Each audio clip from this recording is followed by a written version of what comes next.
Hello guys, welcome back to our channel PGY TV. तो आज हम लोग डिस्कस करेंगे मार्वल स्टूडियोज़ के the Falcon and the Winter Soldier का फर्स्ट एपिसोड का ब्रेकडाउन।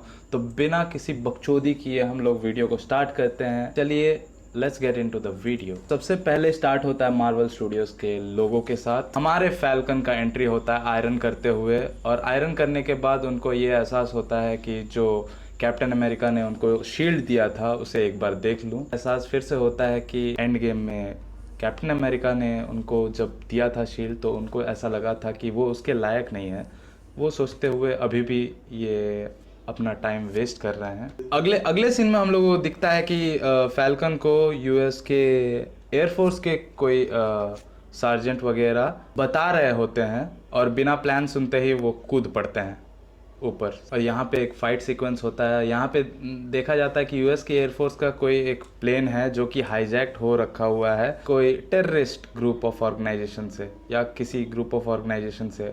वो अभी तक रिवील नहीं किया है मार्वल ने। ऐसे फाइट सीन्स होने के बाद मैं यहाँ पे सोच रहा था कि काश अपने अमेरिका का शील्ड होता यहाँ पे, लेकिन शील्ड वो लास्ट तक, पूरे एपिसोड के लास्ट तक ही, मैं स्पॉइलर दे रहा हूँ लेकिन लास्ट तक ही वो शील्ड नहीं यूज़ करते हैं।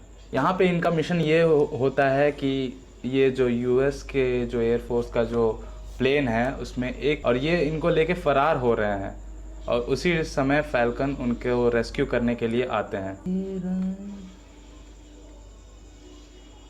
तो नेक्स्ट सीन स्टार्ट होता है ट्यूनीशिया से। आफ्टर रेस्क्यू फैल्कन और उनके साथी एयरफोर्स वाले आते हैं यहाँ पे एंजॉय करने, एक चाय की चुस्की लेते हुए। फैल्कन जो है अपना जो सूट है उसको रिपेयर कर रहे होते हैं कि फाइट के दौरान उनका सूट जो है थोड़ा सा डैमेज हो चुका है। सीन में ये महाशय जो है ये फैल्कन को थैंक यू बोलते हैं और बोलते हैं कि एवेंजर्स ने जो उनके लिए किया, जस्ट बिकॉज एवेंजर्स ने वो जो हल्क ने चुटकी बजाया उसके बाद उनकी बीवी लौट आई, इसलिए वो बहुत ही ज़्यादा थैंकफुल है। बाकी दुनिया से उनको कोई मतलब नहीं है, बस बीवी लौट के आ गई ये और अगले सीन में हम लोग देखते हैं कि ये जो उनका दोस्त है ये किसी सीक्रेट सर्विस एजेंसी के बारे में बताता है जो कि सीक्रेटली काम करते हैं, और उनका मकसद ये है कि वो पूरी दुनिया में एक ही सरकार चाहते हैं जो कि कोई बाउंड्रीज ना हो, कोई भी बॉर्डर्स ना हो, सिर्फ एक ही सरकार रहे और उन्हीं मुताबिक पूरा वर्ल्ड चले। इस बंदे को याद रखना, ये लास्ट में बहुत बड़ा शायद। अगला सीन स्टार्ट होता है एक प्रेस कॉन्फ्रेंस से, जहाँ पे हमारे दयालु फैल्कन जो है एक संस्था को कैप्टन अमेरिका के बारे में बताते हैं कि वो बहुत ही वीर थे, उनके वजह से उनका भी बहुत बड़ा हाथ है एंड गेम जीतने में। और उसके बाद ये सब बातें बोलने के बाद फैल्कन अपना शील्ड उस संस्था को दान कर देते हैं, लिटरली डोनेट कर देते हैं। अगला सीन में रोडी जो है उसको बताता है कि तुम्हें ऐसा नहीं करना चाहिए था, तुम्हें फिर से सोचना चाहिए था कि क्या कर रहे हो तुम। लेकिन जब कैप्टन अमेरिका उनको दे रहे थे शील्ड तो तभी उनको लग रहा था कि मैं इसके लायक नहीं हूँ, उसका असली हकदार कैप्टन अमेरिका ही है।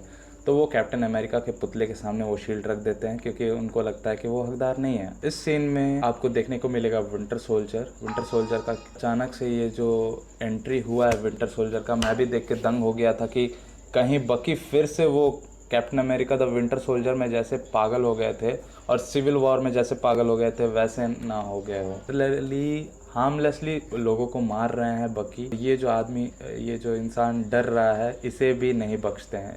ये भीख मांगता है कि मुझे छोड़ दो, लेकिन इसे भी नहीं छोड़ते हैं। ये जो चेहरा है इसको ध्यान से देख लीजिए, इसका रेफरेंस आगे वीडियो में मिलेगा। नेक्स्ट सीन आता है कि ये सब जो है ये एक सपना होता है बकी का, जो वो सोते हुए देखता है। और नेक्स्ट सीन में हमें पता चलता है कि वो एक थेरेपी सेशन ले रहा है, एक ट्रीटमेंट चल रही है उसकी, जो कि डॉक्टर उससे बहुत सारे सवाल करती है कि तुमने क्या सपना देखा, बुरा सपना क्या देखा, लेकिन वो नहीं बताते हैं। वो ऐसे रिएक्ट करते हैं जैसे वो एकदम सब कुछ ठीक चल रहा है उनकी लाइफ में, लेकिन डॉक्टर को पता चल जाता है कि वो उनके लाइफ में सब कुछ ठीक ठाक नहीं चल रहा है और वो अकेलेपन से जूझ रहे हैं। और उन्हें ये भी बताते हैं विंटर सोल्जर को कि तुम ऐसे अगर कंटिन्यू करोगे तो तुम्हारी हालत और भी ज़्यादा बिगड़ जाएगी। नेक्स्ट सीन में हम लोग देखते हैं कि विंटर सोल्जर जो है इस बूढ़े आदमी को बोलता है कि मैं ट्रीट देने वाला हूँ, चलो ट्रीट मेरी तरफ से है। तो ये दोनों आ जाते हैं एक रेस्टोरेंट में खाने, और ये जो बूढ़े इंसान हैं ये विंटर सोल्जर को फंसा देते हैं,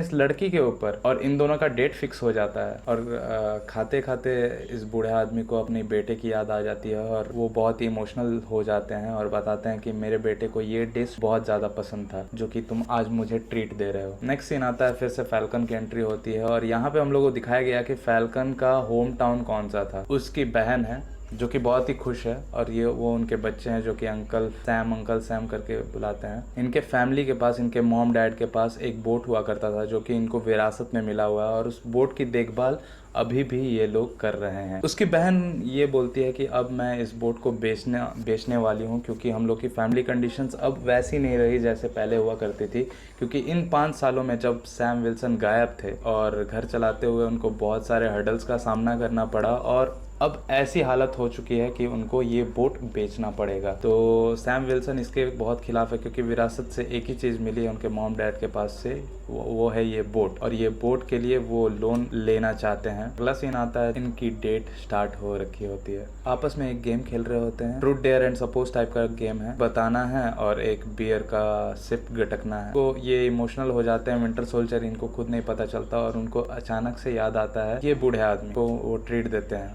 और अचानक से नज़र पड़ती है उनके घर पे, जहाँ पे उनके बेटे की फ़ोटो रहती है, और ये बेटा वही बेटा रहता है जो उसके सपने में आता है कि मैंने इसे मार दिया। तो वो बहुत ही ज़्यादा गिल्टी फील करने लगता है विंटर सोल्जर। उसके बाद नेक्स्ट सीन में सैम विल्सन और उनकी बहन जो है बैंक जाने के लिए तैयार हो रहे होते हैं, और इस सीन में ये जो पहले मैंने बताया था कि इसका रेफरेंस बाद में वीडियो में मिलेगा, महाशय ने उन सीक्रेट एजेंसी का पीछा करते हुए यहाँ तक आ जाते हैं, और ये यहाँ पे कैमरा ऑन कर लेते हैं और देखते हैं कि रिकॉर्ड हो रहा है कि नहीं सब कुछ।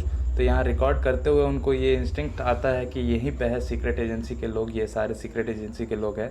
अचानक से अननोइंगली सब कोई इकट्ठा हो रहे होते हैं, एक आदमी जो है अपना बैग निकाल के सबको मास्क बांट रहा होता है, और ये बहुत ही क्यूरियस हो जाता है कि एक्चुअल में ये लोग कर क्या रहे हैं, सबको मास्क ऐसे क्यों बांट रहे हैं, और मास्क सब कोई लगा रहे हैं। कोई उतरता है बैग लेके, और पुलिस आती है, पुलिस आते ही सबको अरेस्ट करने के लिए आती है, लेकिन ये सीक्रेट एजेंसी के लोग जो है पुलिस को भी नहीं छोड़ते। एयरफोर्स का जो ऑफिशियल है यहीं पे रोकने की कोशिश करता है, लेकिन उसके बाद ही उसको मुंह के बल गिरना पड़ता है, क्योंकि ये लोग बहुत ज़्यादा ही शक्तिशाली है, मतलब इनह्यूमन है। ह्यूमन बॉडी से ऐसा नहीं किया जा सकता जैसा इन लोगों ने कर दिया है। और यहाँ पे ये आते हैं बैंक पे, बैंक का मैनेजर रहता है, वो सैम को देख के सेल्फी लेने लगता है, लेकिन उन्हें चाहिए था बैंक का लोन, लेकिन वो at the end of the day हमदर्दी लेके वापस जाते हैं। उन्हें कोई लोन नहीं मिलता, क्योंकि पिछले 5 सालों से उनके अकाउंट में जो है वैसा कोई ट्रांजैक्शन नहीं हुआ जो कि लोन के लिए सेटिस्फाई कर सके, तो उन्हें लोन नहीं मिलती है। लेकिन सैम विल्सन, ये जो बोट है को बेचने की बात हो रही थी, लेकिन ये बोट बेचना नहीं चाहते सैम विल्सन।